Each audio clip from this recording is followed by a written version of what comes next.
ప్రపంచంలో అతిపెద్ద ఆధ్యాత్మిక వేడుకైన మహాకుంభమేళ భక్త జనసంద్రాన్ని తలపిస్తుంది. ప్రయాగరాజ్ త్రివేణి సంగమానికి భక్తులు పోటెత్తారు. మహాకుంభమేళలో పుణ్యస్నానాలు చేసేందుకు భారీగా తరలివచ్చారు. దీంతో ప్రయాగరాజ్ ఘాట్లని భక్తులతో కిటకిటలాడుతున్నాయి. గంగా, యమున, సరస్వతి నదులు కలిసి పవిత్ర త్రివేణి సంగమంలో పుణ్యస్నానాలు ఆచరిస్తున్నారు. ఈ క్రమంలో మహాకుంభమేళ ప్రారంభమైనప్పటి నుంచి ఇప్పటి వరకు రికార్డు స్థాయిలో భక్తులు ప్రయాగరాజ్ను దర్శించారు. ఈ మేళ జరుగుతున్న త్రివేణి సంగమం 55 కోట్ల మందికి పైగా భక్తులు పుణ్యస్నానాలు ఆచరించినట్లుగా యూపీ సర్కార్ ప్రకటించింది. ప్రపంచంలోనే ఇంతమంది భక్తులు పాల్గొన్న మొదటి కార్యక్రమంగా కుంభమేళా రికార్డు సృష్టించింది.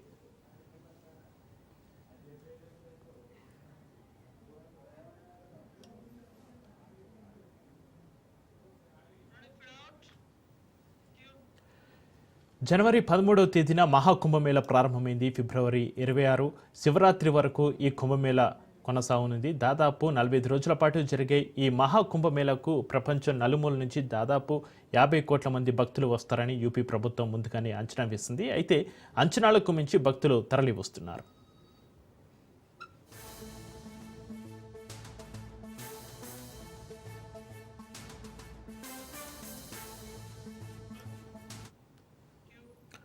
అయితే మహాకుంభమేళాలో మళ్లీ భారీగా భక్తులు తరలి వచ్చారు. సాయంత్రం 4 గంటల సమయానికి 1,80,00,000 మంది భక్తులు పుణ్యస్నానాలు ఆచరించారు. ప్రయాగ్రాజ్లోని 7 ఎంట్రీ పాయింట్లన్నీ స్తంభించిపోయాయి. మహాకుంభమేళాలో పాల్గొనే అధికారుల విధులను ఫిబ్రవరి 27 వరకు పొడిగించారు. ముఖ్యంగా దక్షిణాది నుంచి ఈశాన్య రాష్ట్రాల నుంచి భక్తులు అమృత స్నానం కోసం భారీగా తరలి వస్తున్నారు.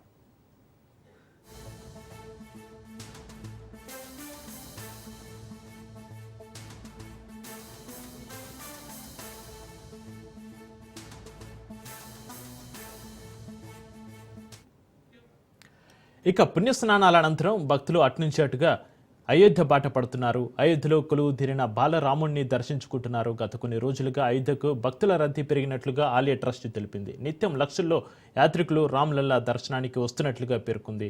భక్తులు రామ్లల్లాతో పాటు హనుమాన్ గర్హి ఆలయాన్ని దర్శిస్తున్నట్లుగా తెలిపింది. ఇక భక్తులు అధిక సంఖ్యలో వస్తుండటంతో శ్రీరామ జన్మభూమి దర్శన మార్గ రద్దీగా మారింది.